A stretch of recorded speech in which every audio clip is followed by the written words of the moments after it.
In the last few hours, the pressure continues to drop. If that number's going down, that means in general the storm is strengthening, and that's what's continued to happen. Winds at 150 miles an hour. And that's just 7 miles shy of Category 5 strength. Along with the winds, a following storm surge expected to be 15 feet deep. Louisiana's Governor John Bel Edwards says search and rescue efforts will begin Thursday as soon as it's safe enough for first responders to venture out. On the third night of the Republican National Convention, Vice President Mike Pence accepting renomination and telling residents along the Gulf Coast. Our prayers are with you tonight. And our administration is working closely with authorities in the states that will be impacted. And Mr. Pence also said the administration acted quickly and aggressively in the face of the coronavirus pandemic and told the audience at Fort McHenry. I'm proud to report that we're on track to have the world's first safe, effective coronavirus vaccine by the end of this year. Despite that, the Biden campaign issuing a statement saying there wasn't much said about the storm or the pandemic. President Trump and the First Lady joined Vice President Pence and his wife on stage after the speech, but did not make any remarks. The GOP convention concludes Thursday night with the president delivering his acceptance speech from the South Lawn of the White House. A night of looting in Minneapolis after reports of an officer-involved shooting. Minneapolis Mayor Jacob Frey. We do not need more destruction. We do not need property damage. That is unacceptable in every way, shape, and form, and I want to be very clear, it will not be tolerated. Police say the man who died Wednesday shot himself to death. America is listening to Fox News. From the Fox News Podcast. Are you fed up with those long bank lines? Do you wish you had a bank who gave you faster service? Well, by enrolling in Bank Pacific's new mobile app, you don't even need to wait in line. But even if you do want to come down in person, we're more than happy to see your smiling face, as long as you have a mask. Because our service is so good, we don't believe in lines. Because for 66 years, we've been making sure you get the service you deserve. Because where others put branches, we place roots. And we're rooting for you. Member FDIC. Mezcla Chamorro Fusion Bistro in Hagåtña and Mezcla Dos Upper Tumon are now open for takeout and delivery services. For more information, call now at 479-2652 or 3 or Mezcla Dos at 646-6295. Mezcla Chamorro Fusion Bistro brings you island hospitality with the true taste of modern Chamorro cuisine at the comfort of your own home. They take your local favorite dishes and serve them with extra flair you will only find at Mezcla. Mezcla, a true taste of Guam. A white 17-year-old boy has been arrested and charged with the killing of 2 people during a third night of protests in Kenosha, Wisconsin on Tuesday evening. On Wednesday, there were more marches, but they were mostly peaceful. Police say Jacob Blake, the man shot Sunday in the confrontation with police, admitted he had a knife, and in fact, they found one in his car. 3 Major League Baseball games were postponed Wednesday as players across the sports landscape reacted in the wake of the weekend shooting. The NBA postponed all of Wednesday's playoff games as some teams threatened to boycott them. A league-wide NBA meeting is scheduled.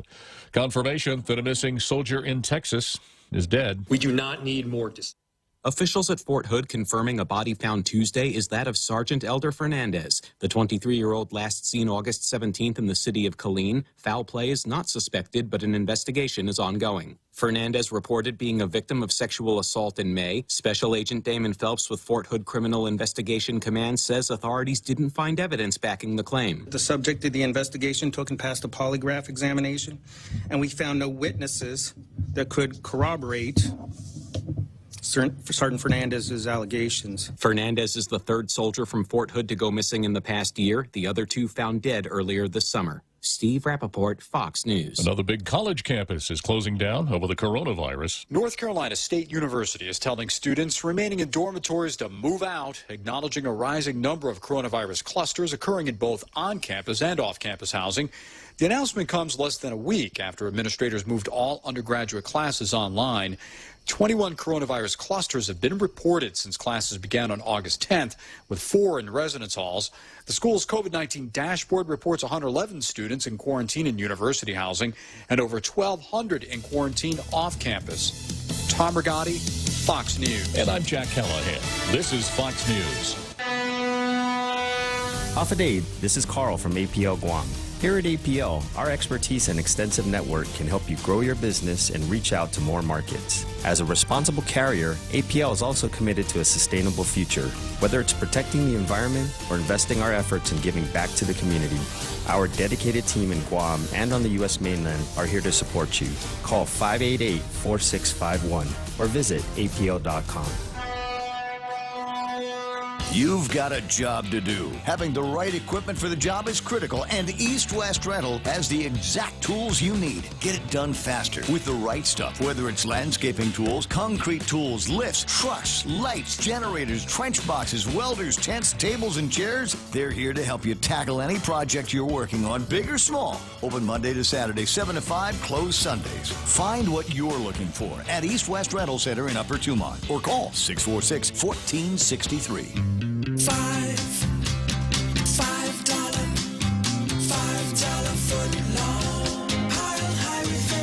They're back. Any footlong is a $5 footlong when you buy one at regular price. At participating locations, Subway, eat fresh. Tall Tales with Bob Klitzkie is brought to you by Bank Pacific. Banking on the Pacific for 66 years. Tall Tales with Bob Klitzkie is brought to you by Security Title, providing solutions for complex real estate transactions. Welcome to Tall Tales with Bob Klitzkie, the only show on talk radio where common sense is a lot more common. Phone lines are now open at 888-TALK. That's 888-8255. And now, The Point proudly brings you Tall Tales with Senator Bob Klitzkie. A well-regulated militia being necessary to the security of a free state, the right of the people to keep and bear arms shall not be infringed, even on a really rainy day like this. The right of the people to keep and bear arms shall not be infringed.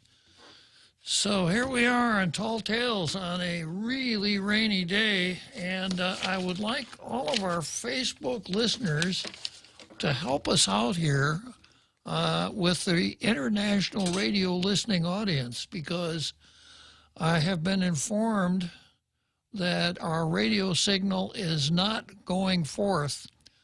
I won't go into all of the complexities, but it has to do with raindrops of a large size, such as those are falling from the sky right now. So you aren't going to be able to pick us up on your FM radio until the rain subsides. So if you have friends out there in our international radio listening audience that are not listening on Facebook, give them a buzz and tell them, take heart. Tall Tales will be back as soon as the rain is off. We're not going anywhere. We're not going anywhere, but we'll be here with our Facebook listening audience and our Facebook posters, come rain or shine. The only thing that interrupts Tall Tales are those two phenomena that occur every week called Saturday and Sunday. We don't like it, but we're kind of stuck with it. The real Joe Cruz really used to I guess he's really suffering now because, you know, he and I live for Tall Tales, and I suspect it's kind of affecting Jose the same way, right, Jose? I'm letting the sky cry for me right now. Yeah. Right. Okay. So let's go straight to Zemi. And by the way, if it looks like I'm kind of affecting a drowned rat look today, if you're watching on Facebook, the reason is that I really got drenched coming to work today. When you're that tall, you're going to hit the clouds. That's true. I was right up there at the source of the rain. So let's see what boilerplate the Daily News is running today. Zemi Ikotny.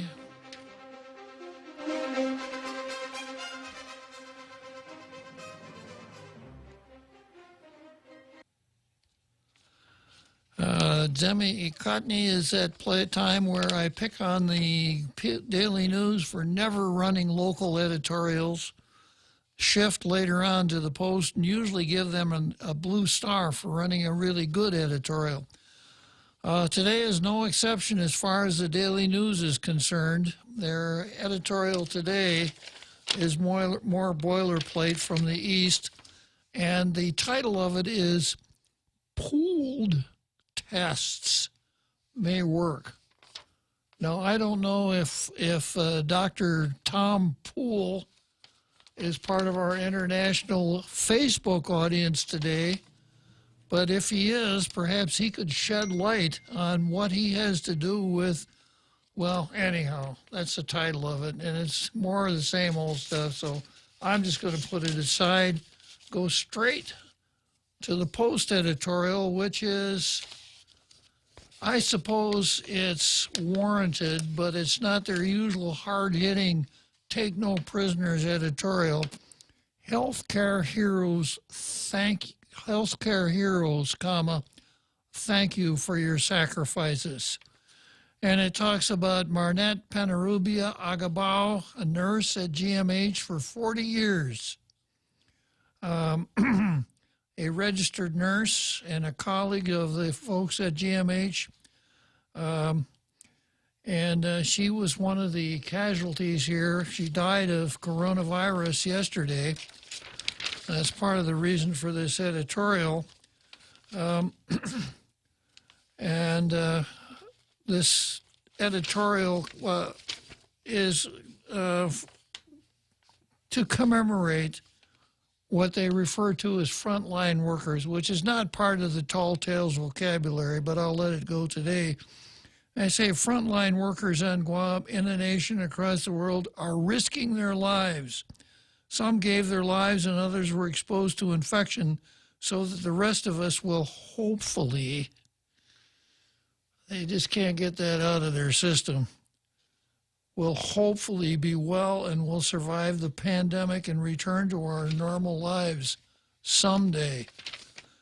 I do have a little nitpicking to do with with the editorial, though. Well, maybe not nitpicking, but drawing attention to one part of it, and that is that the editorial spreads the usual party line. We must wear masks when we go out to run errands. We must always remember to keep at least a 6-foot distance and wash and sanitize our hands. But then we also need to take care of our wellness. We must eat well and exercise, which might be challenging under lockdown rules, but we must find ways to stay fit, to give ourselves a better chance of fighting the virus if we get infected. I hope you're listening to this, Governor Lulian Guerrero. The editorial goes on to say we have to follow the stay-at-home requirement the government has issued. But if she decides to lift the restriction on exercising outdoors, we should also take advantage of this opportunity to bring ourselves and our family members safely outdoors for fitness. Now, that could have been an editorial all by itself, and that would have been more in keeping with the Post's usual approach. But I can understand. We had a couple people die at GMH. One of them was a nurse. So I'd have to issue my condolences also. Okay, so much for Demi Cotney. Let's now go to the card. The card? Well, thank you, Jose. Thank you very much. I had to open up my umbrella. Okay. Have bells outside. Yeah, I used to remind the real Joe Cruz that the program started at 4 o'clock, but I won't do that this time. Okay, I got a caller already before I even finished I just finished Demi Cotney. Good afternoon, John. God bless you. I'm just calling to report. My friend, he came from Saipan on Monday, and he's been locked up at the Outrigger. No information, no testing, lousy food, etc. So that's what's happening. They check his temperature at noon or 1 every day, and that's it. No testing. He doesn't know how long he's going to be there. They've never told him anything. He's going to be there for going crazy. He's going to be there for 14 days. 14 days. 14 days, yeah. They never told him that, so I'm going to message him and tell him 14 days. Yeah, it's been in the paper. It's been on TV. That's when the governor went back to POS 1. She said everybody coming into the island is going to be quarantined for 14 days. So no testing? Just 14 days? 14 days. Yeah, at the end of 14 days, if you're not sick, you ain't got it.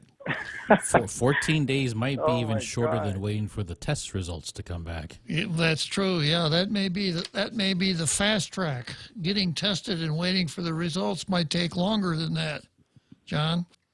So That's terrible. are you in telephonic contact with your friend at the Outrigger? Yes.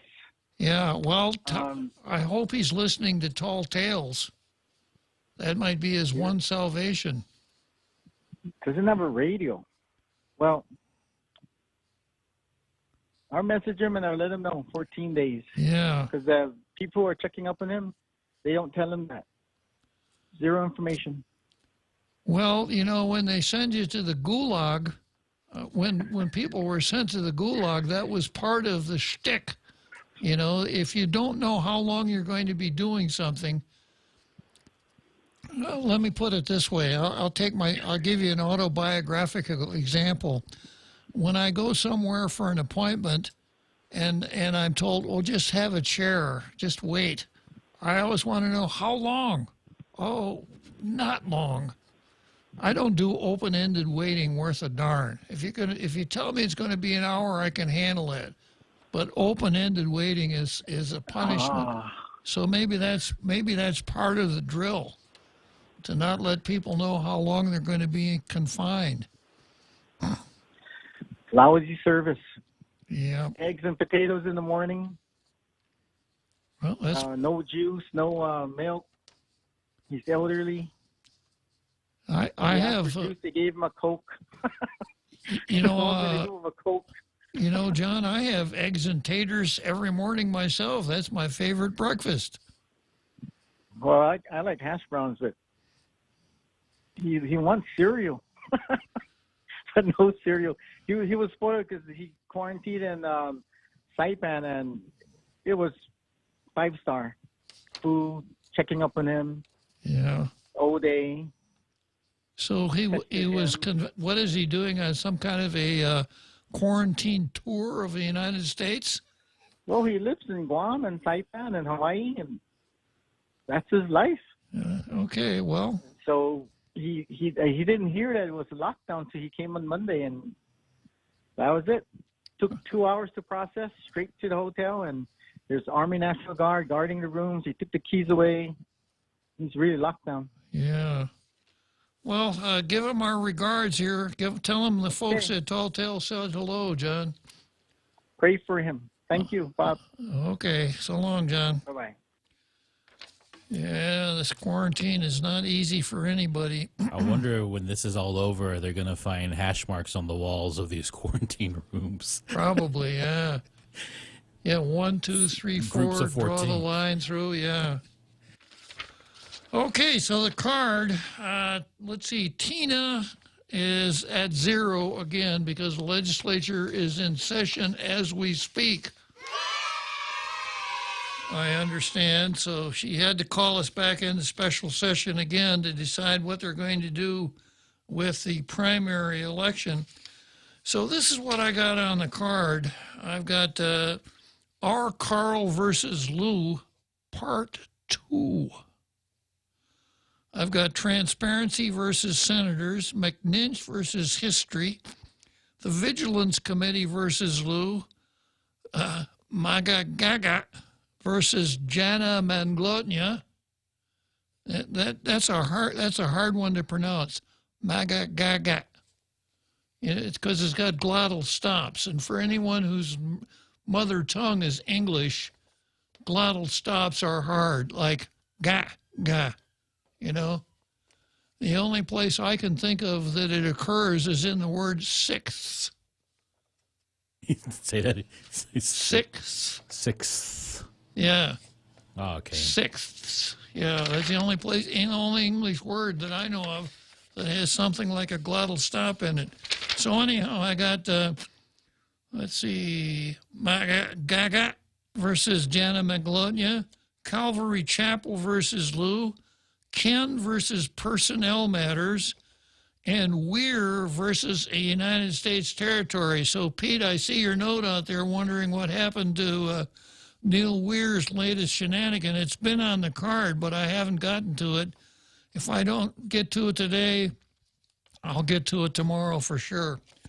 Okay, first item on the card, transparency versus senators.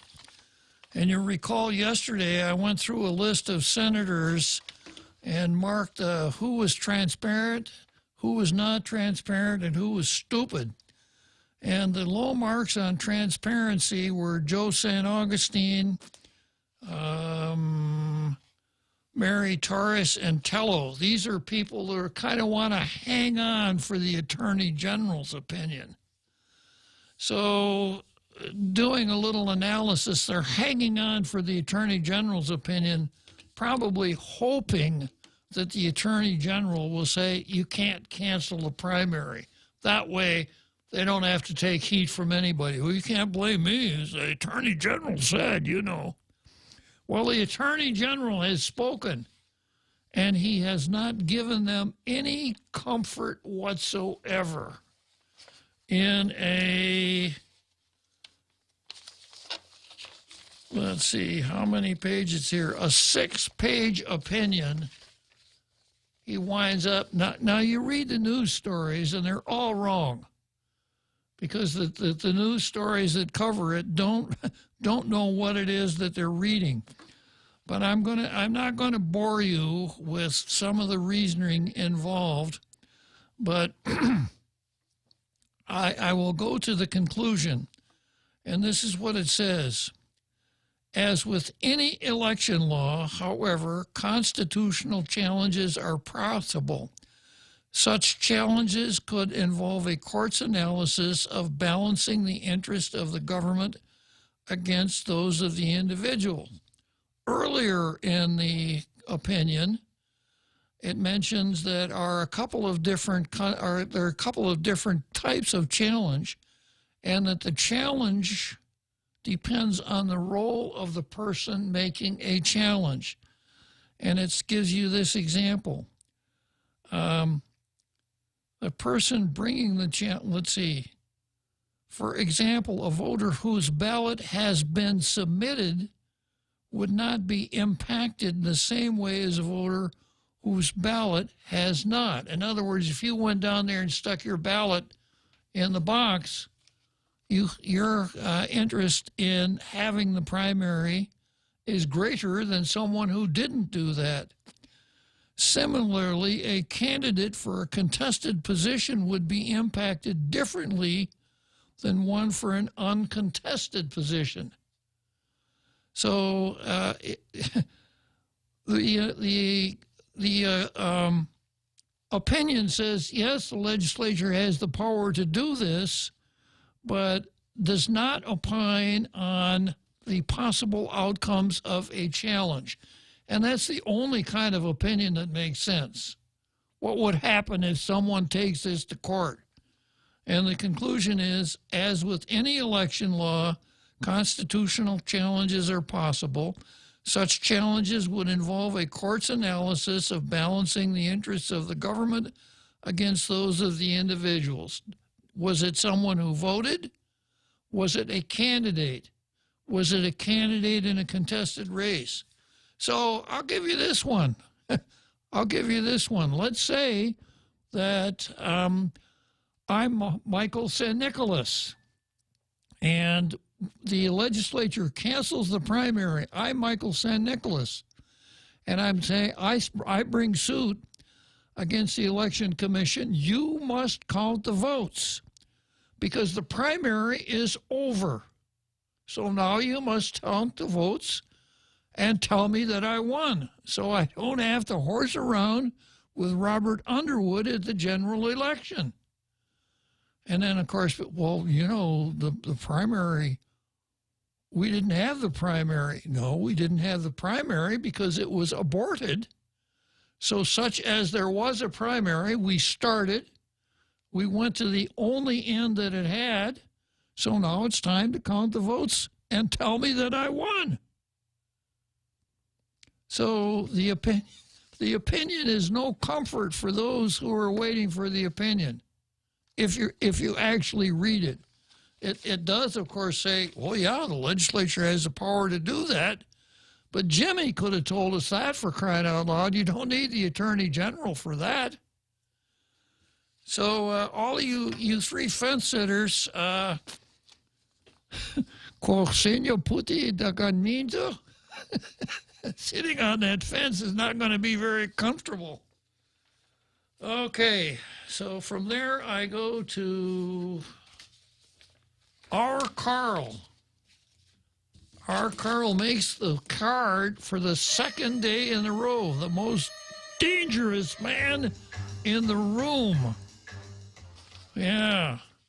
So I want to tell you, you remember R. Carl was on the card yesterday because R. Carl went to the protest. And, of course, he was the first person that the Daily News interviewed, and his quotation is the first one to appear in the Daily News. And this is what R. Carl says. He says, $1,000 for a beach walk? Just the arbitrary edicts, the $1,000 fines just for taking your family to the beach, roping off large sections of stores, etc. But he protests $1,000 for a beach walk. That's what R. Carl said. So the governor now has come out. She's going to keep us in POS 1, but she has made some modifications. And here's the most important modifications. I'm reading from a story that ran in the Post this morning. Among the restrictions that will ease up in the new order include banks being allowed to reopen tomorrow, and public parks and beaches will reopen for individual exercise.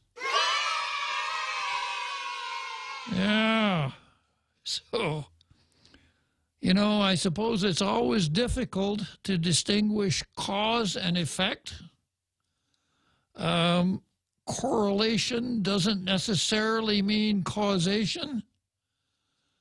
But this is my analysis. When R. Carl came out and was quoted in the Daily News as saying $1,000 for a walk on the beach, what did he say?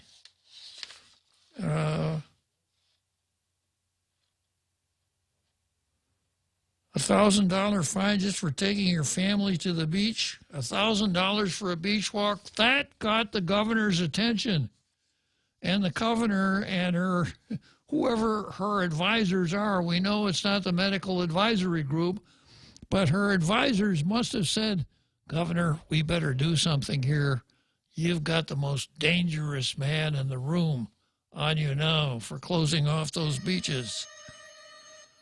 So that's it. And as I say, sometimes it's hard to distinguish cause and effect. Correlation doesn't necessarily mean causation. And then there's also the turn on your law and order notebook signal there. Then there's also the post hoc ergo propter hoc fallacy, which translates into I washed my car, therefore it started raining. It's short for Murphy's Law. Yeah. Okay, so I saw Carl wearing a T-shirt yesterday. It said, I got fined $1,000 for walking on the beach, and all I got was sand in my shorts. Okay. So we got to congratulate our Carl for removing the blockade on the beach. The only thing I wonder now, though, is if people can go to the beach, what's going to happen to the Chiefs task force?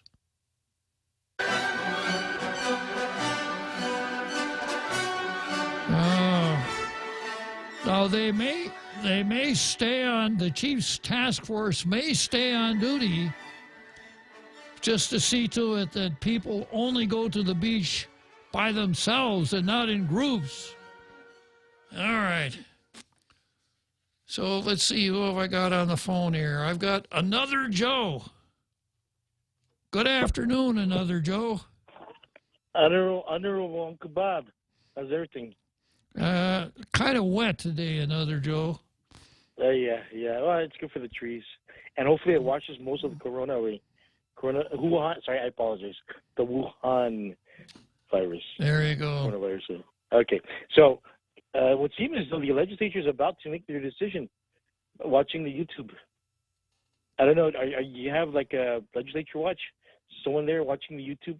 What they're doing in the actual emergency session this time?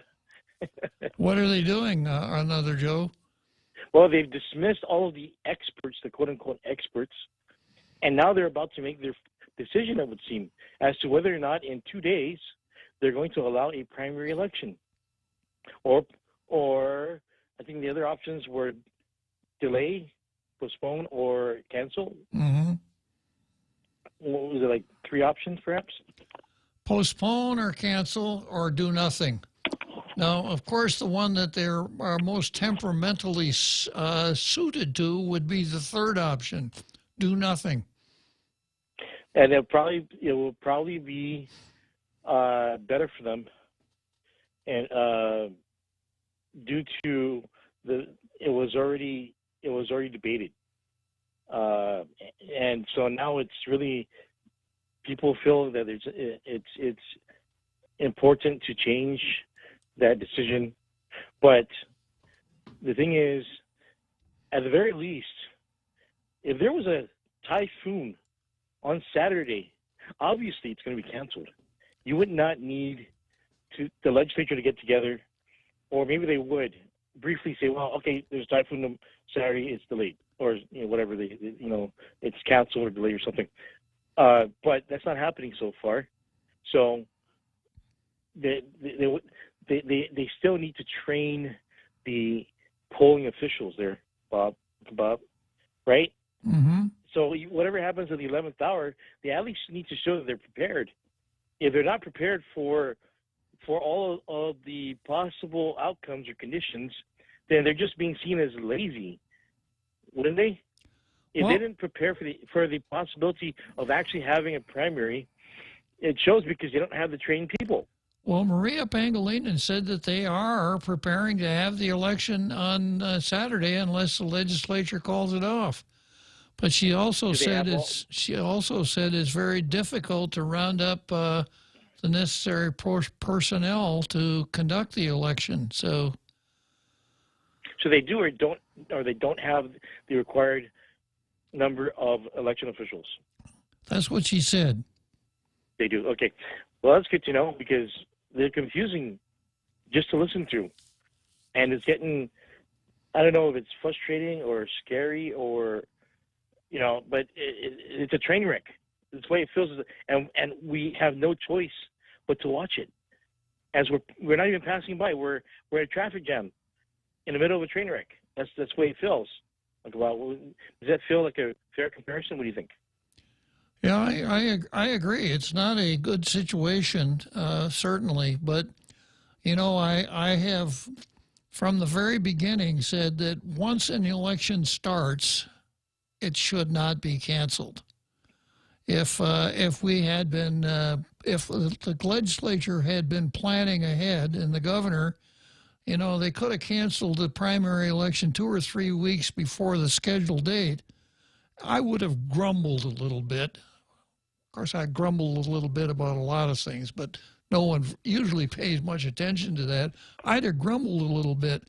But once we knew who was running and had the ballots printed, that's not the time to cancel an election.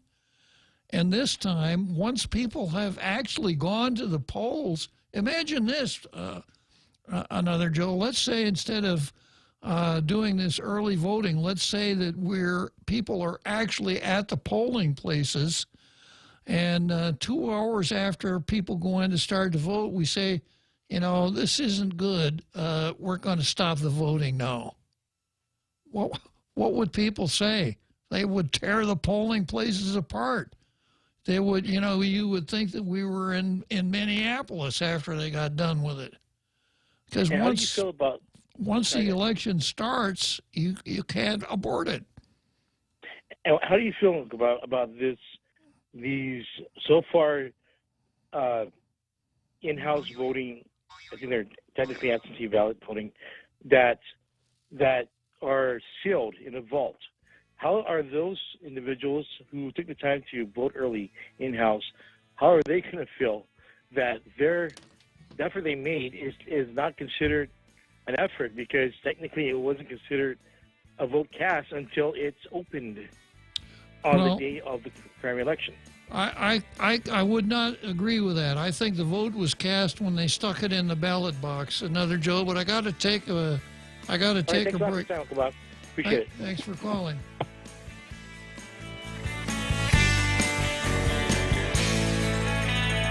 The Extra Point with Jerry Roberts of Guam Training. Hi, I'm Jerry Roberts, and every day on The Ray Gibson Show, I get to comment on the incredibly diverse, fun, challenging, sometimes frustrating, often exciting, but always interesting world of work. I hope you'll be there with us. You can find daily transcripts of The Extra Point at guamtraining.com. Tune in every weekday morning at 7:20 for The Extra Point with Jerry Roberts, brought to you by Guahan Insurance Services and First Hawaiian Bank on 93.3 The Point.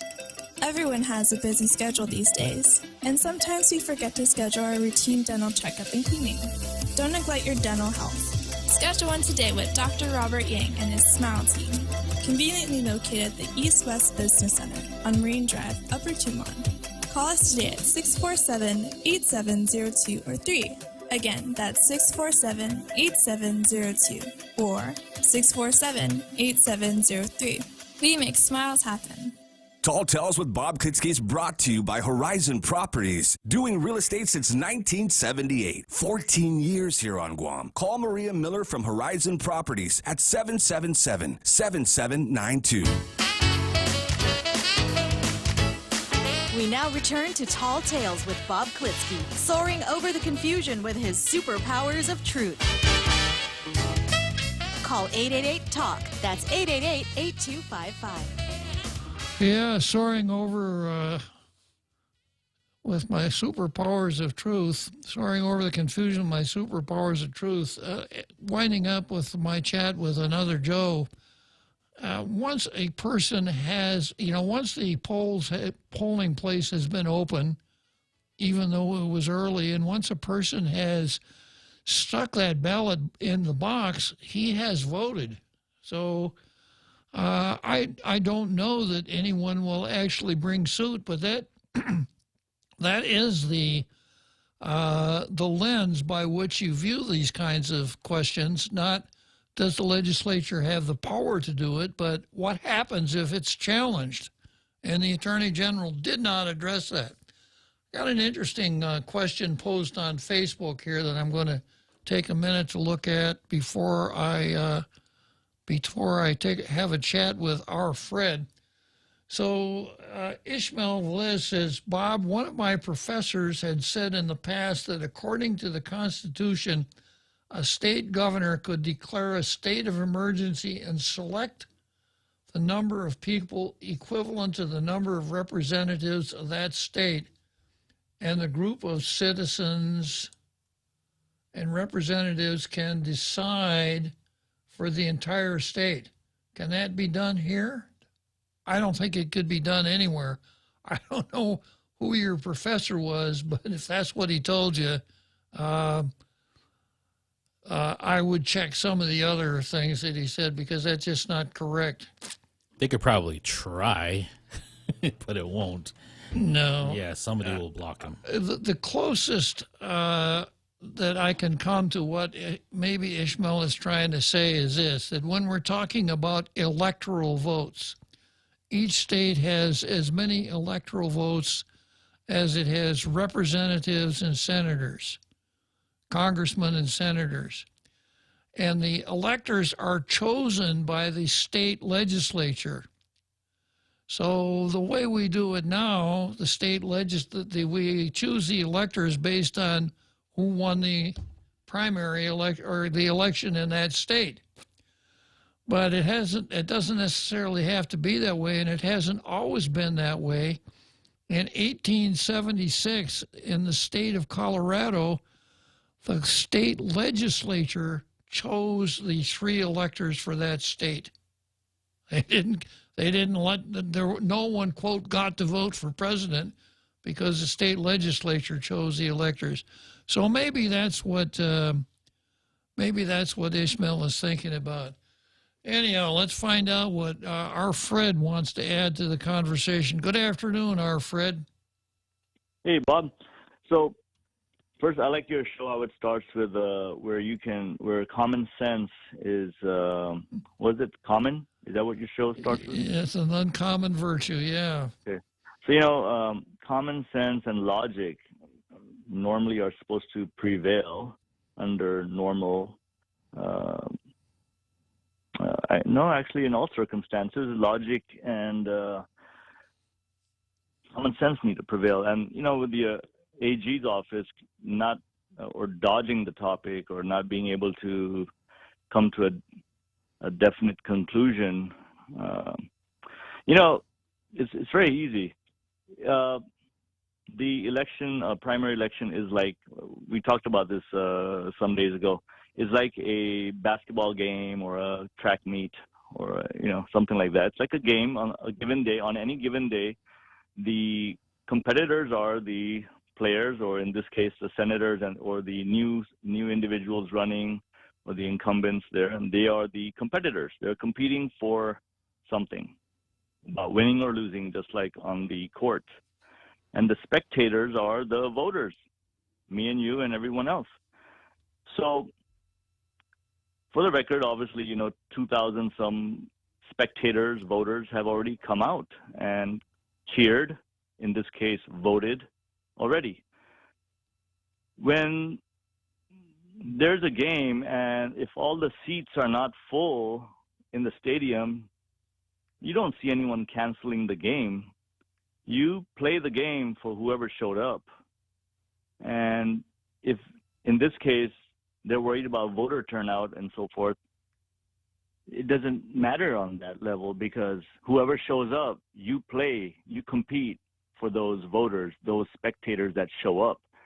2,000 some have already showed up by their votes, and whoever shows up on primary election day shows up.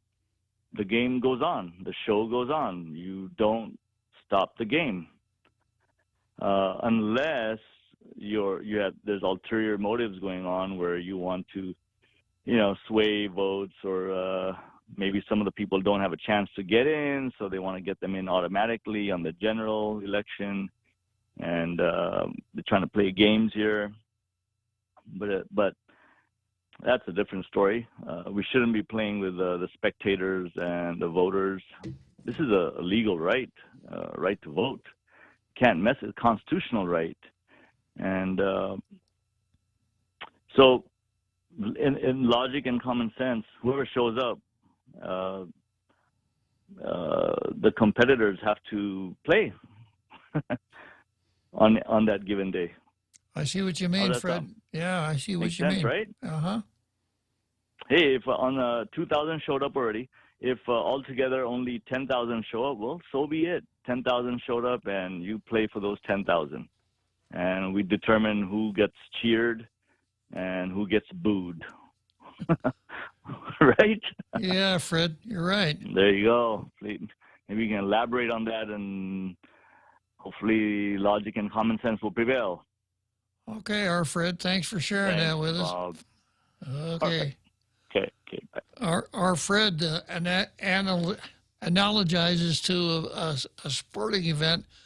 I'm going to go back just to the legislature, though. The Attorney General said he didn't really have enough time here to research the ultimate question.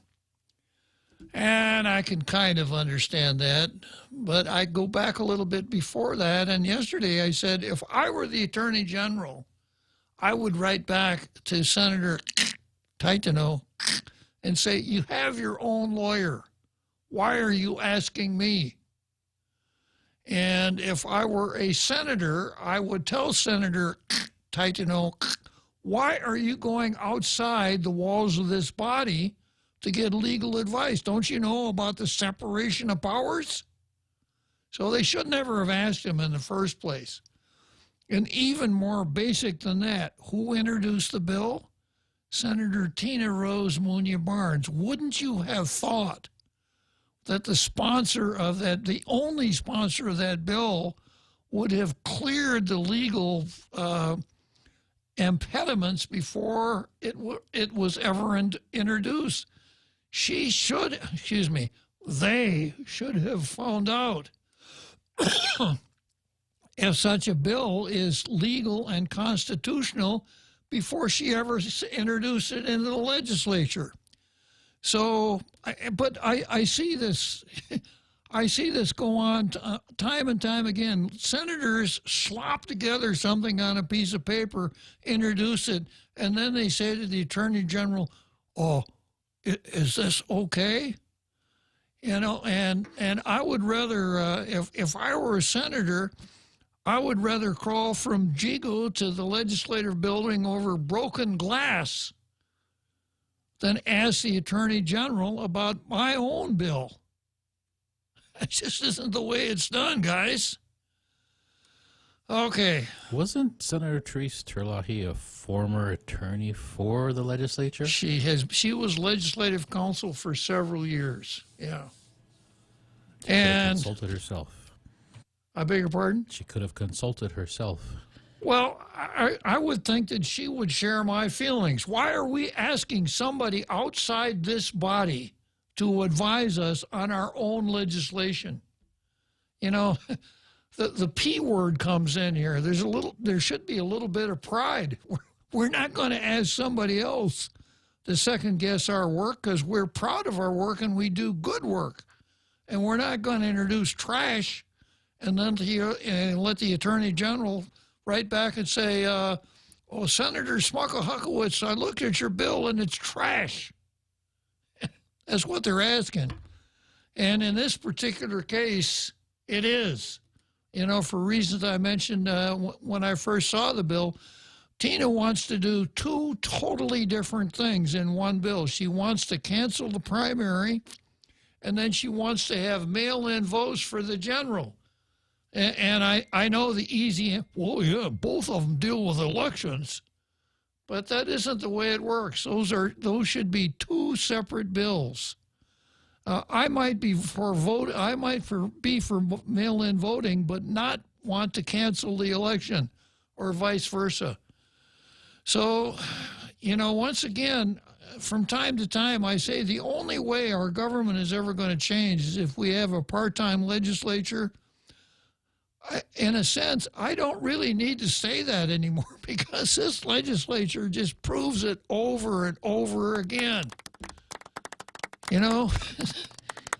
This shutdown has proved it. So inept and so unfocused. It's not that, you know, I'm not even going to get into the bad things they do. I'm just going to get into their general operations. They don't act like a legislature. Okay, let's see what's next on the card here.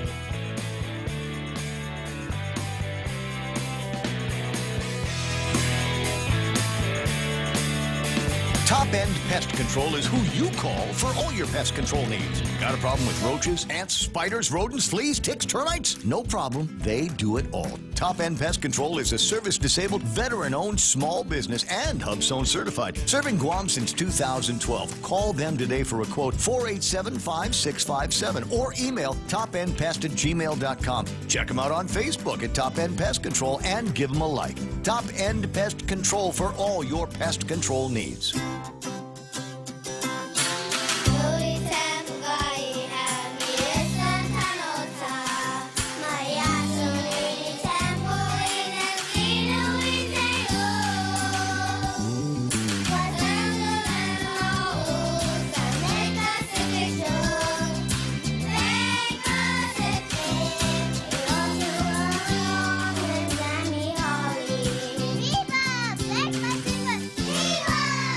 Tall Tales with Bob Klitzkie is brought to you by Mezcla. Mezcla Chamorro Fusion Bistro and Mezcla Dos are open for takeout and delivery services. More details, call the Hagåtña location at 479-2652 or Mezcla Dos Upper Tumon at 646-6295. Get your Mezcla fix at the comfort of your home.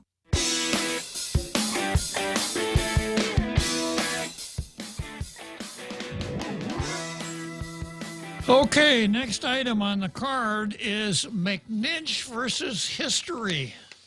I have a column here written by Ron McNinch. It's called Cancel the Nonsense Primary.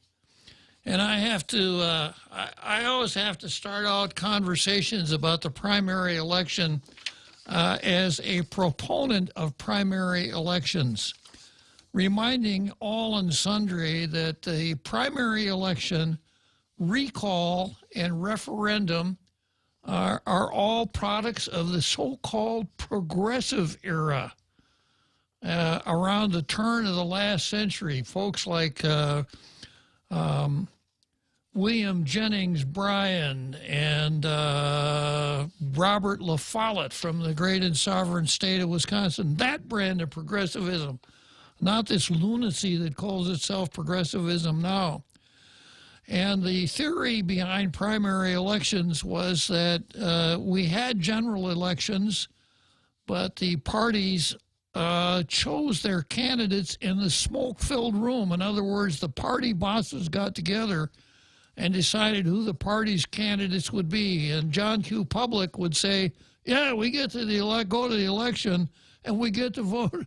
We get to vote for the people that the party bosses say we can vote for. So we really don't have a choice.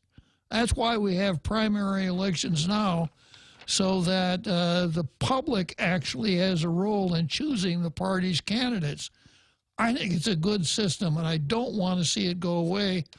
I have to remind the other Governor, Leon Guerrero, who's on the other side of this issue, I have to remind him that if we did not have primary elections, we had party conventions and the parties chose the candidates themselves, he would not be a candidate on the ballot because neither party would want someone who is independent.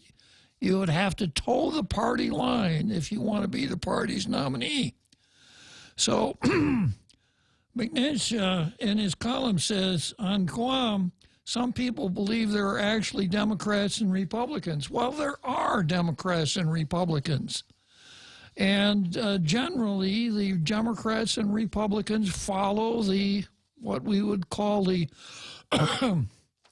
accepted principles of their particular parties. On Guam, it's not too hard to figure out which of the parties is the pro-abortion party, right, Jose? Absolutely. Yeah. And since the Democrats are the pro-abortion party, the Republicans are the anti-abortion party. They're not very noisy about it. Theoretically. Yeah. Yeah, and they are, but they're just not very noisy about it. They don't. It's a good issue. It's a winning issue, but they don't pursue it very much. There have been times when you could characterize the Republicans as deficit hawks. Not every time. It's kind of personality driven. But one thing that's different between here and, say, the United States Congress and the Senate, the numbers are so much smaller. So if you have a maverick senator, say a Susan, what's her name, Susan from Maine, who's a Republican, but doesn't strictly adhere to the party line, that's one person out of 100. But here, if you have a 5-person Republican minority and one of the people doesn't adhere to the party line, you think, well, yeah, they don't really follow the party practices.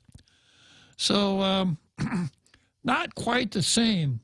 A couple of other things that I want to point out here, and then I'm going to talk to R. James. I don't think I'm going to be able to get to R. James before the break. R. James, we'll get to you right after that big halftime show in about 7 or 8 minutes.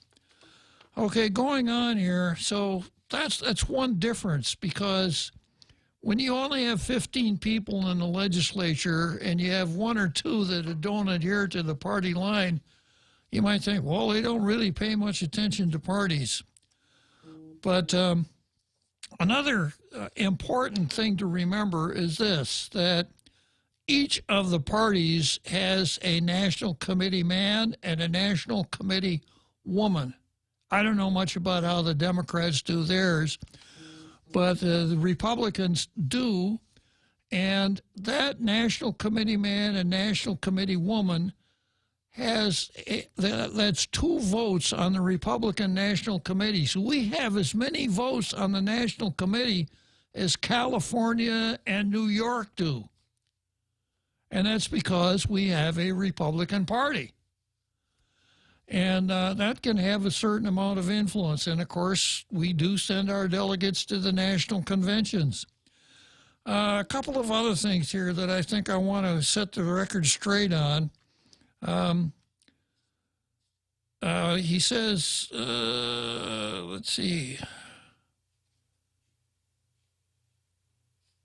Until the mid-1960s, the 2 basic political parties on Guam were the Popular Party and the Territorial Party. The Popular Party became the Democrat Party, I think, in 1958 or 1960. Then we had the Territorial Party. And then he goes on to say these groups operated as a collection of business, family-aligned, and community interests. Over time, the Territorial Party transformed into the Republican Party. Wrong. That did not happen. What happened was there was a Territorial Party and a Democrat Party. The Democrat Party won every election until the 8th Guam legislature in 1964, when there were, I think, 14 territorials and 7 Democrats. That was the only election the territorials ever won. The next election, the 1968 election, there were 21 territorials and 21 Republicans running against the Democrats. So both parties had tickets in the 68 election. The Democrats skunked them both and took all 21 seats. Well, of course, they kind of split that same base. The reason that we had a Republican Party was because when Richard Nixon said, if I'm elected and there's a Republican Party on Guam, I will appoint whoever the Republicans want to be governor of Guam. So that was the impetus for starting the Republican Party. There was a certain amount of infighting in the Territorial Party. After the 68 election, the Territorial Party just disappeared, leaving the Republican Party the only one standing. So I just wanted to set the record straight on those. I'm going to go to the halftime show and then come back to R. James.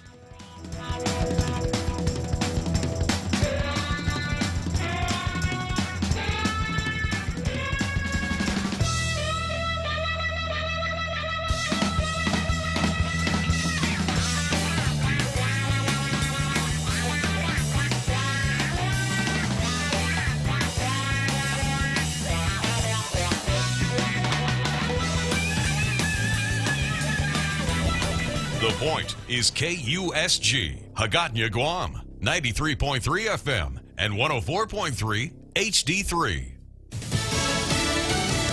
Landfall in Louisiana. I'm Jack Callahan, Fox News. Category 4 Hurricane Laura making landfall within the last hour near Cameron, Louisiana, not far from the Texas border. Fox's Leland Vittert is in it near Lake Charles, Louisiana. We're getting now some of the big gusts that are in that eye wall. We're about 12 to 15 miles from the eye passing over us. So far, the highest sustained winds we've gotten is about 105, 108 miles an hour, which makes it, shall we say, unpleasant to stand out here. You're getting that sandblast effect from the wind. At the National Hurricane Center, Director Ken Graham says this storm is extremely dangerous. Oh, absolutely. Any of these structures, I mean, you think about the hurricane force winds, that's damaging enough, but it's the storm surge. It's the most deadly part of these tropical systems, and it's just a force of water. I mean, think about all the winds pushing that water in, and well inland. We're expecting some of this surge even to get north of I-10 in certain areas. So if you think about that, it's destructive. Even the storm surge can destroy houses and destroy structures. Just an incredibly dangerous situation. Tens of thousands of people now reported without power along the Gulf Coast.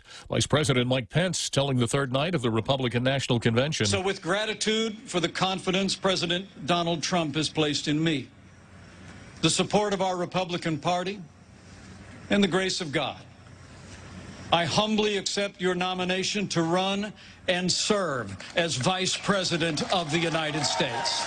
Mr. Pence offered a full-throated defense of the administration's response to the coronavirus outbreak. President Trump made a cameo appearance after the vice president's address, but the president did not speak.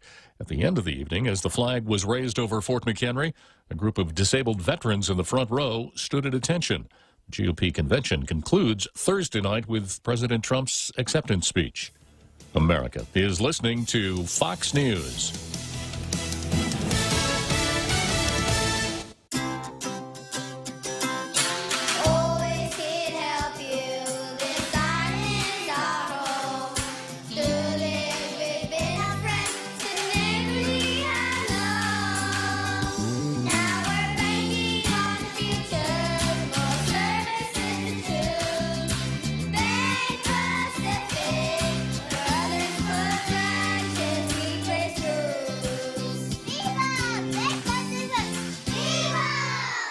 Mezcla Chamorro Fusion Bistro in Hagåtña and Mezcla Dos Upper Tumon are now open for takeout and delivery services. For more information, call now at 479-2652 or 3 or Mezcla Dos at 646-6295. Mezcla Chamorro Fusion Bistro brings you island hospitality with the true taste of modern Chamorro cuisine at the comfort of your own home. They take your local favorite dishes and serve them with extra flair you will only find at Mezcla. Mezcla, a true taste of Guam. The Justice Department says it will investigate 4 states that sent patients who tested positive for the coronavirus to nursing homes. Long Island attorney John Daly specializes in elder abuse cases. He believes, given the states targeted, this action is political. It's no coincidence that New York, New Jersey, Pennsylvania, and Michigan were targeted by the Department of Justice for subpoenas to get information about orders directing that nursing homes accept COVID-positive patients. Daly says the governors didn't direct the transfer of COVID patients to nursing homes. Rather, they prevented nursing homes from turning them away. Gary Baumgarten, Fox News. False social media reports of an officer-involved shooting triggering a night of looting in Minneapolis. Protests over the police shooting of a black man continued for a 4th night in Kenosha, Wisconsin, but mostly peacefully. The Justice Department says it will investigate the police shooting of Jacob Blake, who now admits he had a knife. Police have charged a 17-year-old boy with the Tuesday night shootings during the protests that left 2 people dead. Several NBA teams choosing not to play their Wednesday playoff games over the Kenosha shooting. Milwaukee Bucks players Sterling Brown and George Hill delivering a statement Wednesday following the team's decision to boycott Game 5 of their NBA playoff series. We're calling for justice for Jacob Blake and demand the officers be held accountable. For this to occur, it is imperative for the Wisconsin State Legislature to reconvene after months of inaction. The Bucks' decision to sit out led other NBA teams to pursue the same move, forcing the association to postpone all of Wednesday's games. The WNBA would follow their lead, electing not to play any of their 3 regular season games at IMG Academy in Florida. A few Major League Baseball teams also following suit. The Milwaukee Brewers, Cincinnati Reds, and Seattle Mariners all sitting out games in protest, with players on other clubs opting not to take the field. Matt Napolitano, Fox News. And I'm Jack Callahan. This is Fox News. Top End Pest Control is who you call for all your pest control needs. Got a problem with roaches, ants, spiders, rodents, fleas, ticks, termites? No problem. They do it all. Top End Pest Control is a service-disabled, veteran-owned small business and HubZone certified, serving Guam since 2012. Call them today for a quote, 487-5657, or email topendpest@gmail.com. Check them out on Facebook at Top End Pest Control and give them a like. Top End Pest Control for all your pest control needs.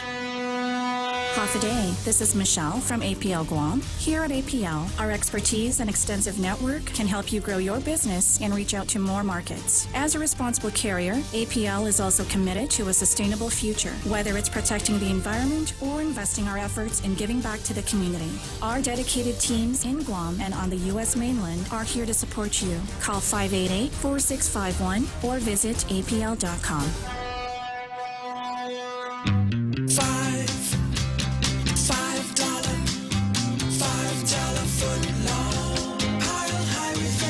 They're back. Any footlong is a $5 footlong when you buy one at regular price. At participating locations, Subway, eat fresh. Tall Tales with Bob Klitzkie is brought to you by Bank Pacific. Banking on the Pacific for 66 years.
So here we are, another great halftime show here on Tall Tales.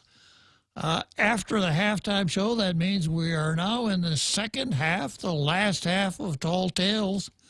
And the next item on the card is Vigilance Committee versus Governor Leon Guerrero. And the title of this article that ran in the Daily News, Group Wants Information About Governor Leon Guerrero's Pandemic Medical Advisors. And of course, this is all the more important now since, I forgot about R. James. Yeah. My bad, R. James. I'm going to leave the Vigilance Committee right there and go straight to good afternoon, R. James. Good afternoon, Bob. Well, it looks like everybody out there in the international radio listening community once again needs to look at our current situation. And that I'm talking about is our right to vote freely, openly, transparently, without fear or reprisal is what our country was based on. It's what our country was founded on, and it's really the main thing, one of the main things that sets us apart from every other country in the world. Our elected representative legislators here on Guam need to smell what they're shoveling, because it smells a lot like what I used to have to shovel out of my grandfather's barn.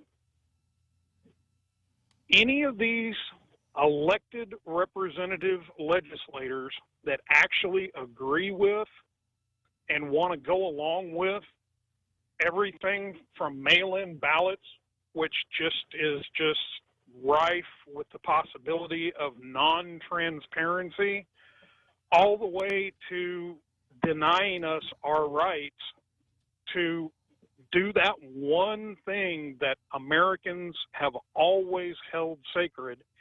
They want to postpone it. They want to put it off. Come on, folks. If maybe we need to start adding some legislators' names to the petition that's about to start being circulated for removal of the governor. Maybe we need to start adding some of these legislators' names to that petition. I don't know. It stinks pretty bad to me. There's a very sharply pointed narrative behind this, and it's all political, and it's all an agenda, and it's not for the people. It's for these politicians. So that's my thoughts on it. Well, okay, James, I don't think you and I are too far apart on that. My bent has been from the beginning, once you schedule an election and once it starts, you don't mess with it. And for the mail-in voting, I think we'd be better off drawing straws or examining the entrails of a pig, because I can't see a mail-in voting being anything other than a hotbed for fraud. Yep. Well, at this point, eeny, meeny, miny, mo might be just as effective. Who knows? But, Bob, it's really these elected officials, the level of overreach that some of these folks now think that they are enabled with is getting really serious. Okay, and everybody needs to wake up, and you mentioned it, I believe, yesterday. This is conditioning. It's like Pavlov's dog.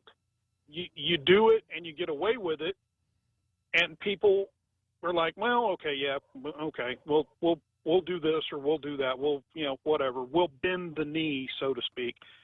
And then they say, hey, we can do this again, but we can do a little more or go a little farther.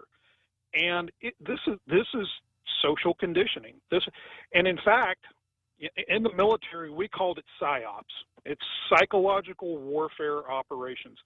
And I have got to think that this entire thing, starting with President Trump being a Russian conspirator and a spy and all of that stuff starting, almost 4 years ago, this has got to be the largest psychological warfare operation that I have ever seen staged. I mean, that's the way I look at it. Okay, James. I see what you're saying. I mean, it kind of makes sense if you think about it. So, all right, Bob, have a good one. Good talking to you, as usual, R. James. So that's R. James, a hardliner on canceling the election, as am I. Okay, next item on the card, Vigilance Committee versus Governor Lou Leon Guerrero. A community group that promotes government accountability and transparency has asked the governor to provide more information about how decisions are being made in response to the Wuhan virus pandemic. Now, this is really timely, given the expose made known to us by Dr. Gwen, who is the chairman of the Physicians Advisory Committee, who was quoted in the Post quite extensively as to it's not what when the advisory committee makes a recommendation to the governor, Jose, it's not what the governor does, it's what she doesn't do. Yeah, she doesn't pay any attention to the advisory committee. So this apparently prompted the Vigilance Committee to say, we'd like to look under the hood here and see how this whole this whole advisory committee works. So the article goes on to say the Vigilance Committee, which formed in the summer of 2019, submitted a Freedom of Information Act request to the governor asking for more information about her physician's advisory group. More than a dozen Guam doctors she consults for medical advice related to the pandemic. Doctors who belong to the group have presented updates on the virus during several of the governor's pandemic press conferences since April. Governor Leon Guerrero last week met with public health officials and her physicians group before deciding to further restrict business and government operations for a week to curb the recent spike in positive Wuhan virus cases and hospitalizations. The Vigilance Committee asked the governor to provide, 1, rosters of those who attended the advisory group's meetings. 2, the advisory group's operating rules, including its rules for communicating. 3, the minutes of the meetings since it was formed. The governor's office on Tuesday said it would respond to the request for information. And then there's a list of the members of the committee. And then another paragraph, there is a growing concern in the community regarding the transparency of decision-making made on behalf of the people of Guam by the governor and the powerful few seated on or seated as advisors to the governor's Physicians Advisory Council. Vigilance Committee President Lee Weber said in a written statement this week. Except for properly convened executive sessions and other meetings expressly authorized by law to be closed, meetings held behind closed doors or meetings held in secret, whether it's done in person or using various electronic forms of communication for conferencing, is a violation of the open government law. So, once again, the Vigilance Committee is asking for a committee to find out how a committee operates and what they've done so far.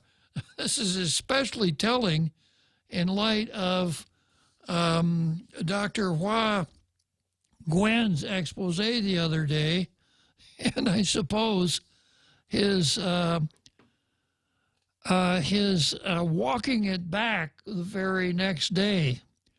And I was telling Jose a little earlier, I heard a rumor that Dr. Gwen has talked to a couple of senators about a statute that would, a law that would make it a first-degree felony to cut the head off a horse. If you were listening yesterday. And then Jose said, you know, there's a suggestion that maybe Dr. Nguyen's nickname for tall tale purposes could be the Moonwalker, since he's so good at walking things back.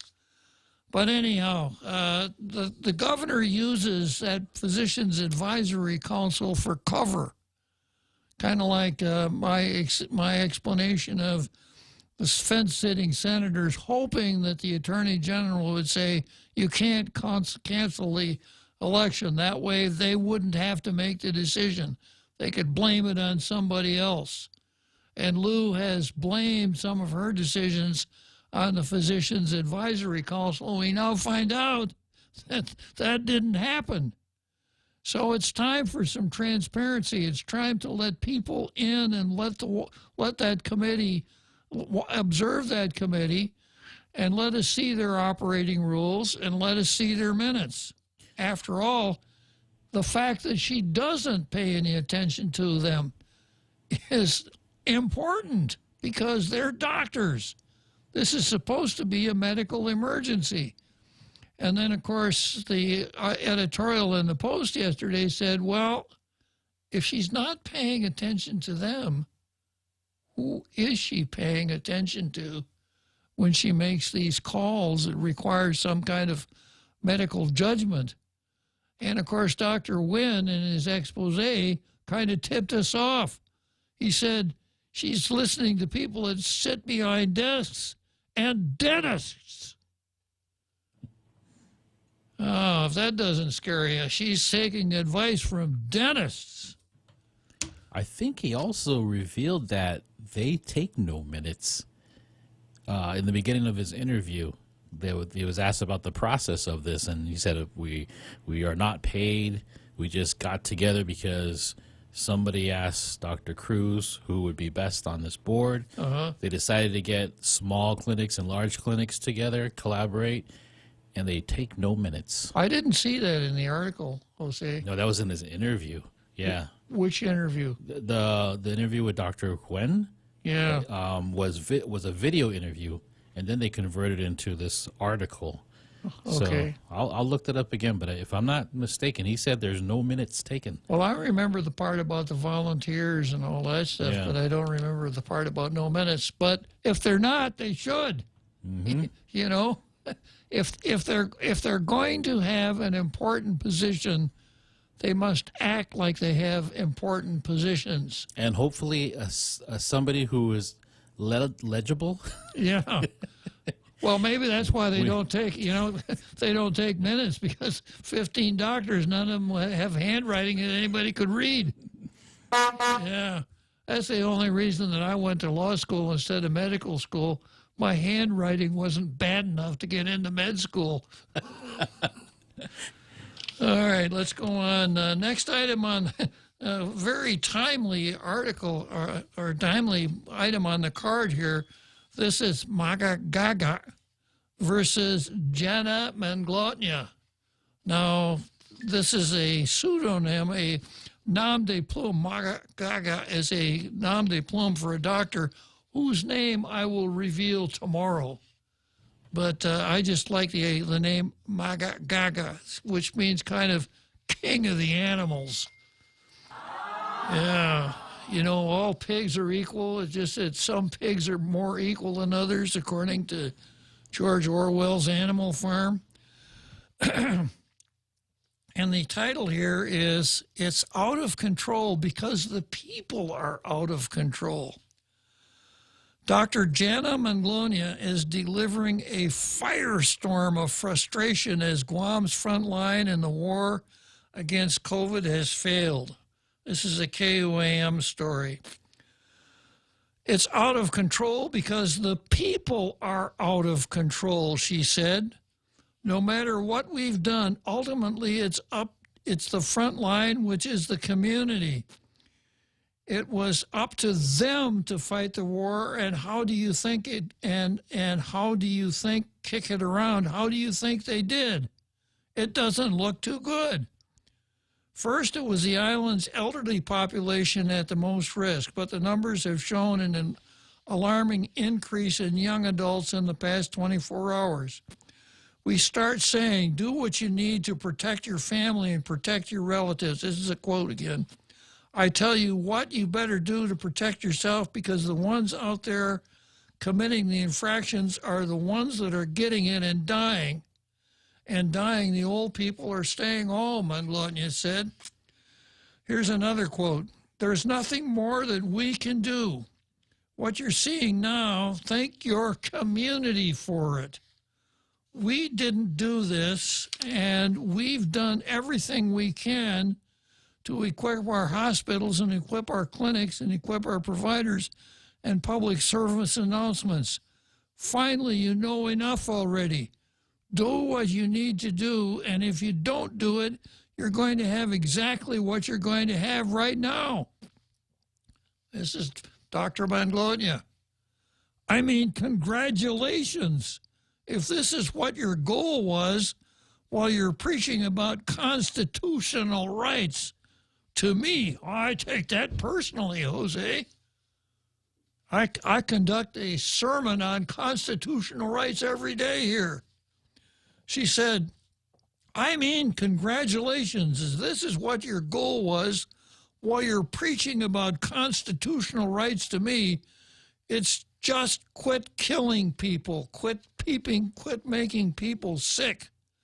We're getting pretty tired and pretty fed up, working 24 hours a day, trying to clean up these messes, and people looking at us saying, What are you going to do? What are you going to do? What are you going to do? You did this. How dare you? This Dr. Jenna Manglonia does a pretty good Greta Thunberg imitation. She goes on to say, we didn't do this, you did this. So that's the message. And you're going to get whatever you invest if you don't wear your mask, socially distance, and do what you're supposed to do. This is what you get. Public Health's medical director stresses that if people don't start heeding the warnings of wearing masks, washing hands, practicing social distancing, and stay home, it's only going to get worse. Here's the final quote. There's going to come a point where the governor isn't going to be able to clean up the mess. As easily as you think, I don't think any of us want to revisit Italy and New York and Guam. So if you're not afraid to go out, and if you're not afraid to spread it, then you haven't gotten the message. You don't get it. Wow. Yeah. Wow. Dr. Jenna Manglonia. And then here, I got a WhatsApp message, a long WhatsApp message from MAGA Gaga responding. Wait, am I going to have a finger on a button here? I don't think so. He's Okay. dead. He's dead serious. Okay. Yeah. Just want to make sure. He says, Dr. Manglonia is blaming the people of Guam for public health's failure to do their job. Dr. Manglonia and public health are not doing all they can do. They're sitting on millions of federal funds for testing and contract tracing, which was supposed to control the breaches. While Dr. Fauci and the New York public health people aggressively attack the virus, Dr. Manglonia sits passively and cackles that this is the fault of the stupid people of Guam. Yeah. Ask her if she thinks it's more important for public health to go to the governor and to the government house repeatedly to test everyone and the dogs there rather than go into the Chukis community to Hemlani Apartments to test sick, poor people. Well, maybe the dogs have to be protected too. The lockdown was not your fault. Our governor said we were ready for any surge. She told the CDC that we're going to open up to Korea and Japan not long ago. I remember that. We're in lockdown not because the people of Guam didn't wash their hands, not because the island businesses didn't adapt to the new normal of physical distancing. The failure of this lockdown with its draconian infringements on basic human decency is the failure of Gov Guam. CDC was told we had enough hospital beds and contract tracers to trace any surge, even of 200 sick people. 10 days ago, Guam was going to open up to tourists who didn't need testing if they stayed less than 5 days. Last week, Guam was put into lockdown because we had 19 Wuhan virus patients in GMH, 4 in ICU. Our island's hospital was being overwhelmed and failed to live up to the promises of its governor. Lou was let down again by the policy and the leadership at Public Health and GMH. This lockdown is absolutely the result of the spectacular failure of contract tracing and for the unforgivable failure of GMH to do something as simple as fixing an air conditioner at the skilled nursing unit. Guam is in lockdown because Gov Guam policy is still to care more about taking care of its bloated payroll than taking care of the people of Guam. I hope tomorrow that our policy-making Guam legislature can do better than that.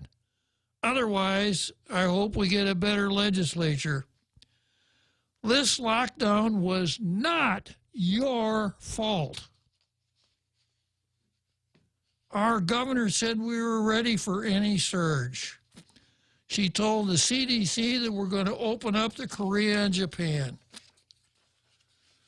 Let's see here.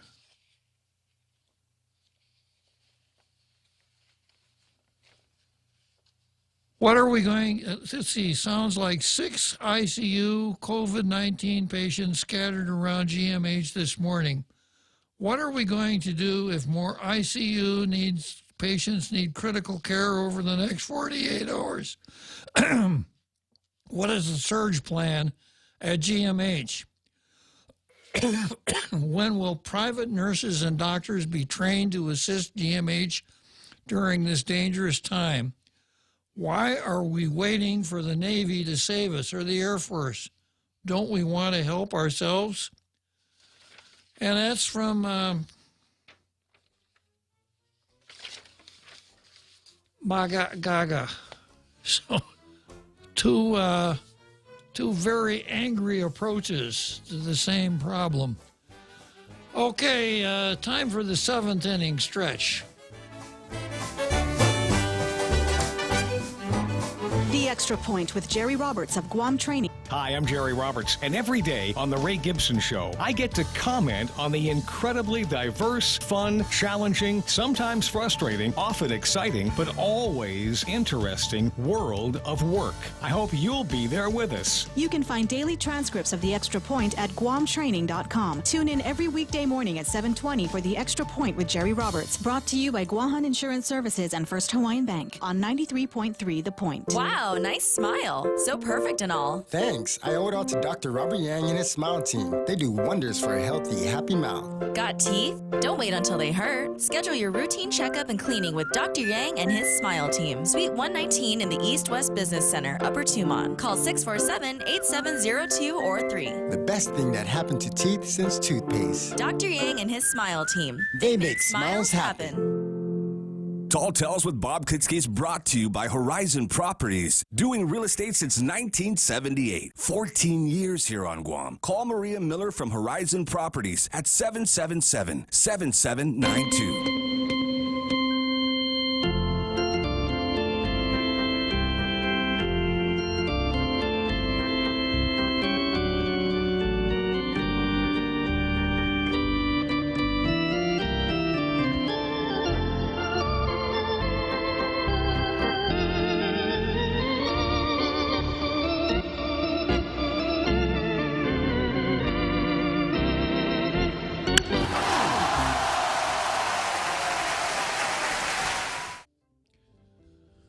Okay, so here we are, Wrigley Field, Chicago, the 7th inning stretch. And yesterday I mentioned that the Cubs played the White Sox, and I was absolutely sure that Chicago would win the game. Okay, so we had, I just kind of went through a spirited exchange between Maga Gaga and Jana Manglotnia, who is the Director of Medical Services at the Department of Public Health and Social Services. And I just saw something on Facebook that, from Richard Leone. He said it's unacceptable that Dr. Nguyen walked back his original speech. Scared? ? Now, I don't know if you were listening yesterday, Richard, but near the end of the program, a caller called and he said, I'm from New Jersey. And when I saw that Dr. Nguyen had walked back his remarks, I said, I wonder if he woke up in the morning and found a horse's head in his bed. If you remember that scene from The Godfather. So I likened it to the coincidence that occurred when Linda Ompinko de Norcy said that her electronic signature had been used without her authorization. She said, I didn't authorize my electronic signature to be used on that document to lease a hotel. And if I had, I would have gotten a copy of that myself. I didn't get the copy, and I didn't authorize the use of my electronic signature.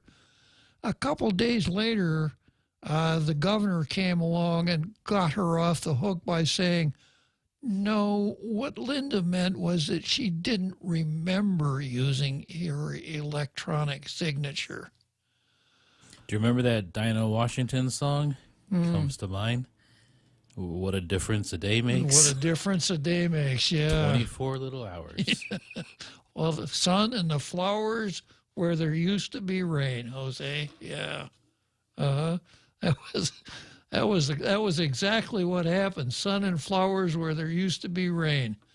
Things were really, really bad, and then the next horse's head. Yeah, the next day, sun and the flowers and the horse's head.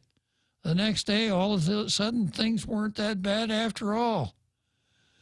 But he didn't like the idea of closing down the beaches. I guess Carl must have gotten to him on that one after the governor got to him.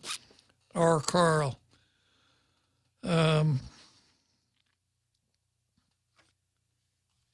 see. Who have I got on the line here? Who else but our Carl? What an interesting coincidence.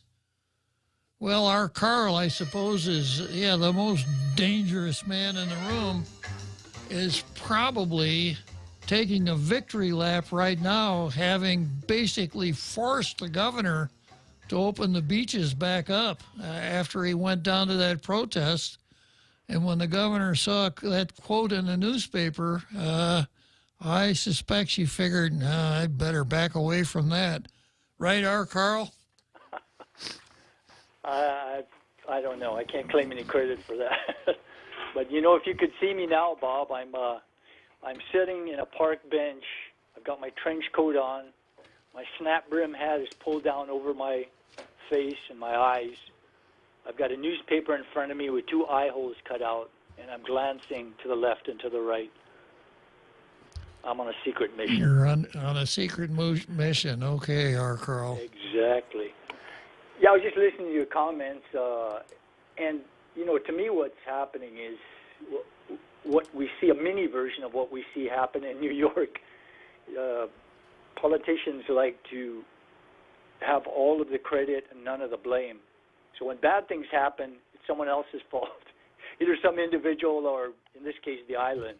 We didn't follow. It was the people, yeah, right. Exactly. In New York, Governor Cuomo was being interviewed on his evaluation of how he handled the virus in New York and New York City, and he described it. One of his phrases I'll never forget. He described it as a beautiful thing. Dr. Anthony Fauci was interviewed, and he was quoted as saying that New York did everything right. The big problem with this is that New York, if you go to the CDC page and look around there, poke around for the figures on New York, the per capita death rates per 100,000, it's the highest in the entire 50 states per 100,000. It's really by far. Well, if that's doing everything right, I'd hate to see what the screw-ups look like. Yeah, exactly. But, to me, I think we're kind of under the illusion that we're somehow have this tremendous control over everything this virus does. When in fact, I saw one major survey in which it concluded that over 40% of those who had the virus had no symptoms at all. So, when I go to the store once in a while to pay less, they always do a temperature check for, everyone that enters in. The problem is they use these cheap little, $12 or $15 temperature check guns. They don't make contact with the skin, and they're very inaccurate. So they let people into the store, with a mask on. But the problem is a lot of these masks that we have are very porous and very flimsy. And so we have masks on, but a lot of them are just they're not really effective. If you can blow a candle out while wearing your mask, the virus is just going straight through. And a lot of people they just have bandanas, they have, very makeshift masks under it. I wear a mask when I go in the store. I do it, I just want to get in without minimum of drama, get my stuff, pay, and get out. So I wear it, for and other people's comfort too. It makes other people comfortable. But I think we're under the illusion that, if we just all wore a mask of any kind, we'd control this. Mm-hmm. But this virus is doing what viruses have done for tens of thousands of years. It is heading toward herd immunity. And, it's going to get there one way or another.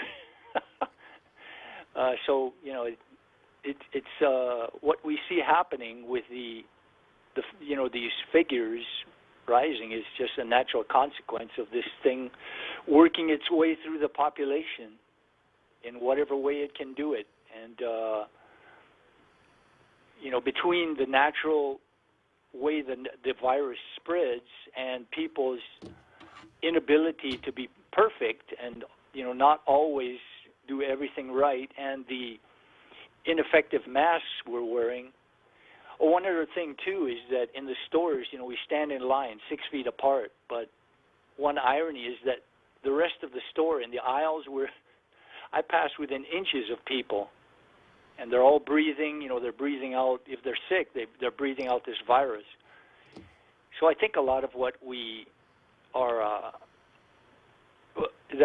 a lot of what we feel as far as how we control this is kind of somewhat illusionary.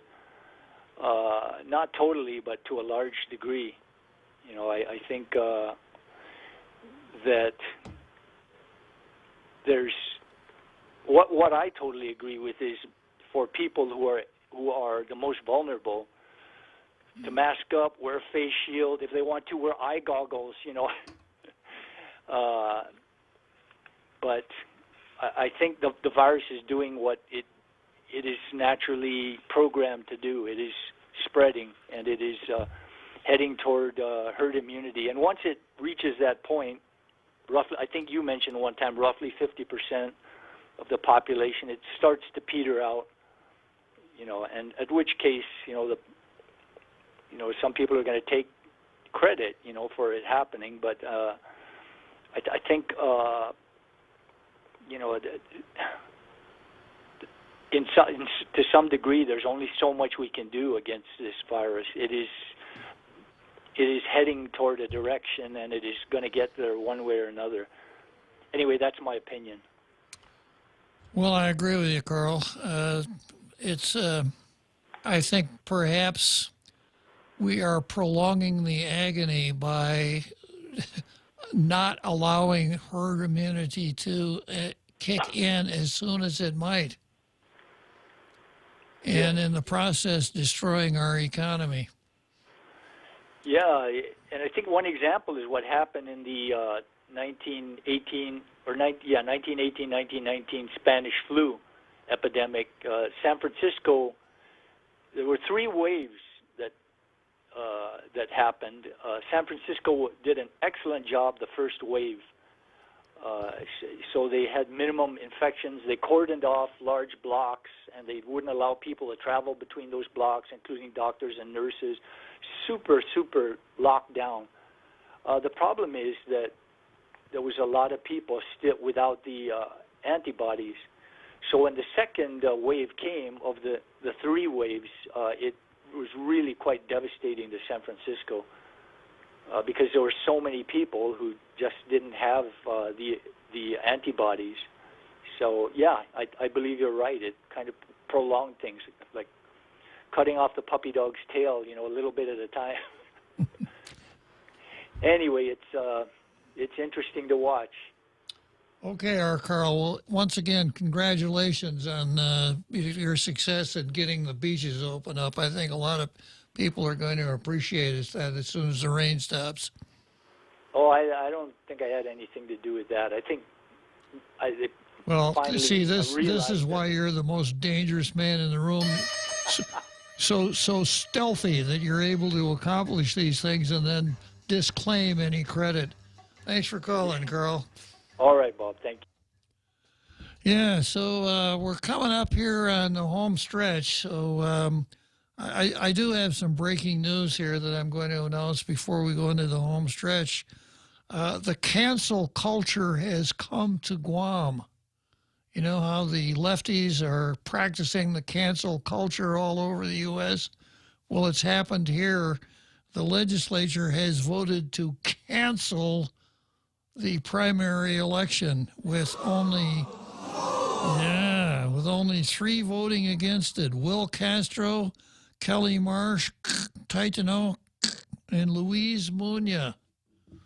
So at least three got it right.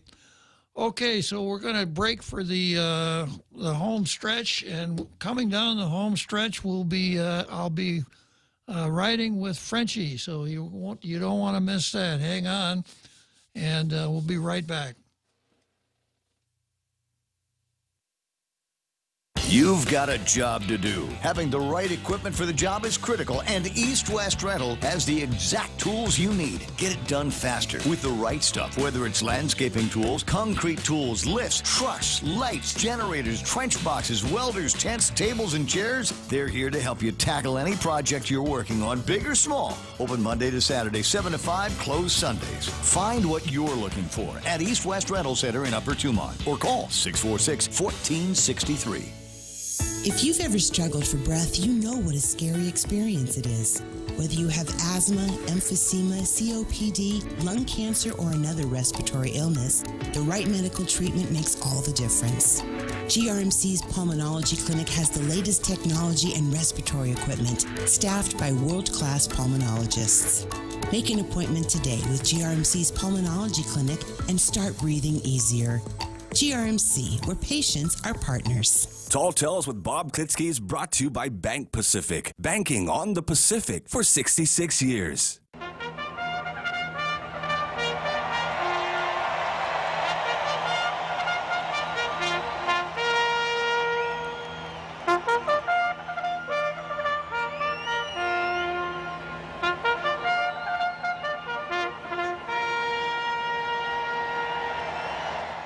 So here we are, Churchill Downs. Churchill Downs, Louisville, Kentucky, heading down the home stretch for this afternoon's Tall Tales, coming to the end of another perfect day. And what better way to ride down that home stretch than having Frenchie ride with us? Good afternoon, Frenchie. Good afternoon, Bob. How are you? I'm doing great. Yeah, I can see that bluegrass from where I'm standing right now. Yeah. So anyhow, I've been watching with great interest the last 2-3 days, and I think that little demonstration had a big impact on people. And one of the reasons I say that is that you can always judge how scared the other side is because they get nasty. And when you saw after the demonstration, Dr. Nguyen testimony, which he walked back, but we understand why, because we know, that he and Dr. Akimoto could lose their license very easily if the Department of Health decide that they can basically pull their license. So they are not free people when they talk. They can come under a lot of pressure. And it looks like that's exactly what happened. The other thing that did happen just before the demonstration, of course, was the numerous letter to the editors by the governor, which is kind of interesting because usually when you send a letter to the editor, they ask you for exclusivity, and of course none of them had exclusivity because He was a governor, so they broke their own rules in publishing that letter, which was basically a watch out or else kind of approach, which of course is not surprising coming from Lou. As I've said before, she's drunk on power, and what happened during the demonstration, apparently there was more police car at the demonstration going up and down, watching an undercover van, checking on people, and there was more cops there than there was at the BLM several demonstrations that happened with more people back in May. So that shows you that they are not comfortable at all with the demonstration. And the last thing, of course, is the trolls. And Lou, during her original campaign in 2018, she had an army of trolls on the internet doing her bidding, attacking people's credibility and so on, and having a narrative. And the narrative here is, you guys should just shut up, go back home, don't put the people of Guam in danger by spreading the virus, and we are not taking your liberties away, you have all your liberties, and blah, blah, blah. You know, which is exactly what every dictatorship does. At first, they don't take all your rights away at once. They only do it when they know they can. So at first they erode your rights one by one, which is what James was talking about earlier when he called today. And it's the erosion bit by bit, drip by drip of your rights, and seeing if there is a reaction or not. And this time there was a reaction, and they are not happy. And I understand, because I still have my information, even Adelup, that the Gov got apoplectic, and she called her buddy Guterres and his little mafia there. And that's when they went into their plan B. And if you look on the internet, I mean, there is plenty of example of trolls. We had trolls this morning on the Ray's show. You have troll on the show tonight. Those people are there pushing that narrative, which is basically shut up and follow the program. And it shows that they are getting desperate. They have had 6 months to come up with a solution to this crisis, and they came up with zilch, zero, nada. They are totally inept. Ineptitude is the description of Lou Leon Guerrero's administration, and she hides this behind her dictatorial little tantrums. And it's not bringing any solution. And, you know, when you increase the number of tests like she did, of course you're going to have more positive. But one thing that they are not answering is, where are the clusters? Now, Dr. Akimoto yesterday hinted that the clusters were actually inside GovGuam, inside the administration, because people are not following the instructions that they are giving everybody else on the island. They have private parties. I have pictures of people having private parties in that administration, no mask, no social distancing, having a good old time in their offices. Just about the time we started having a peak in cases. So what is going on? Nobody in the media is following up on it. So far, Candid News, who usually is pretty good at following on this, has been silent. So what is going on with Troy there is usually more aggressive than that, and he has a lot of contacts that we don't have. But, you know, that brings to mind a lot of questions. Those people are not honest.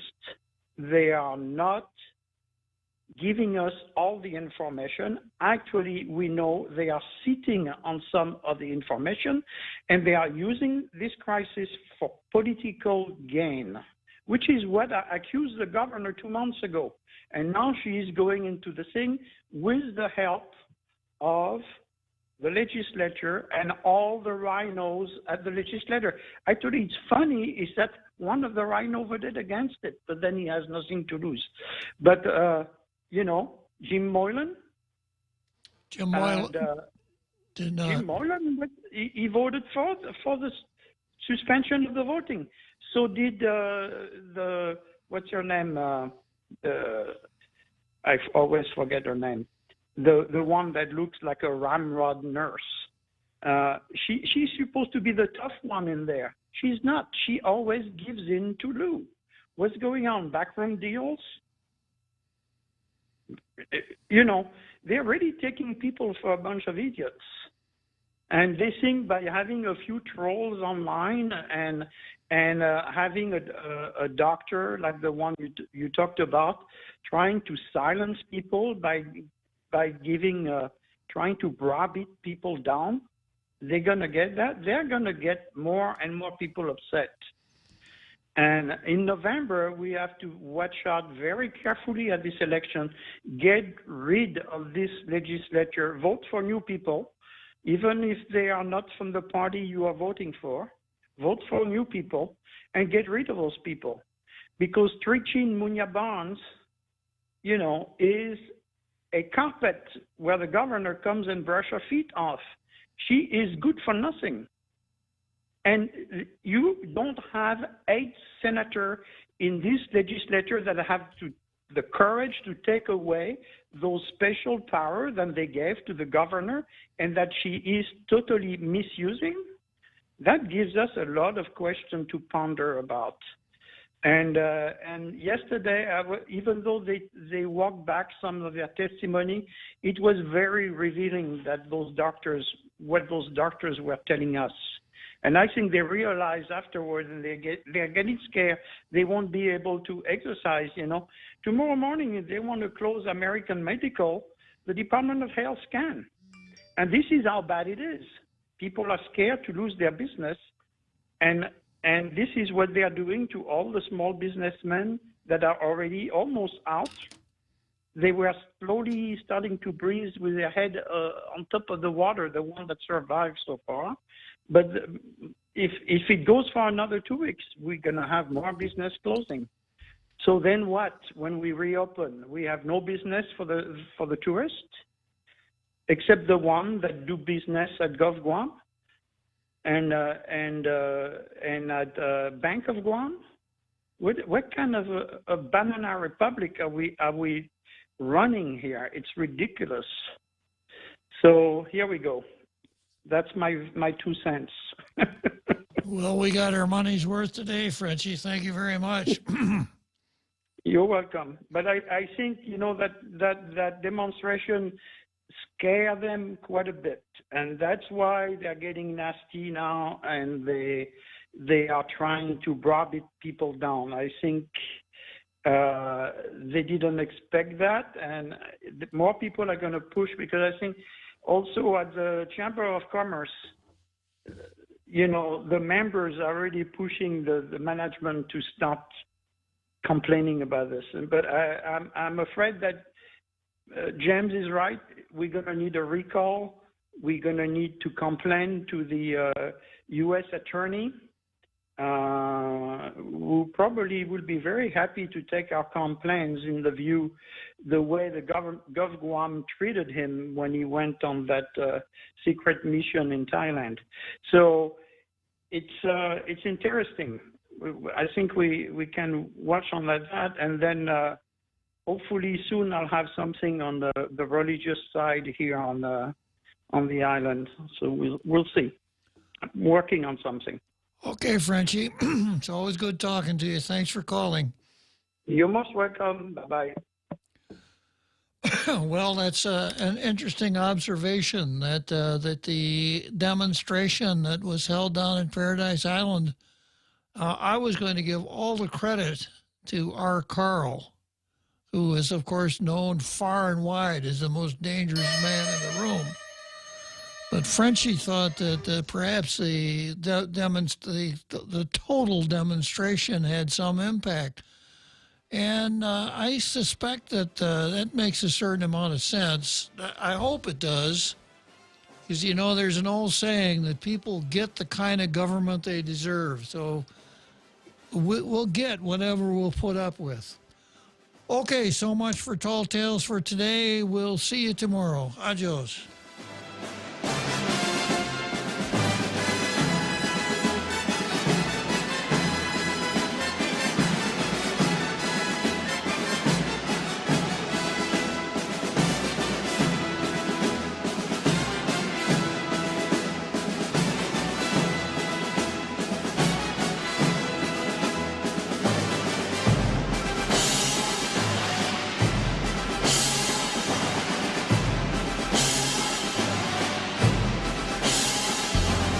Point is KUSG, Hagåtña, Guam, 93.3 FM and 104.3 HD3. HD3. A monster storm. I'm Jack Callahan, Fox News. Hurricane Laura has made landfall near Cameron, Louisiana, just a short distance from the Texas border, with 150-mile-an-hour winds, and, says Director Ken Graham at the National Hurricane Center, a potentially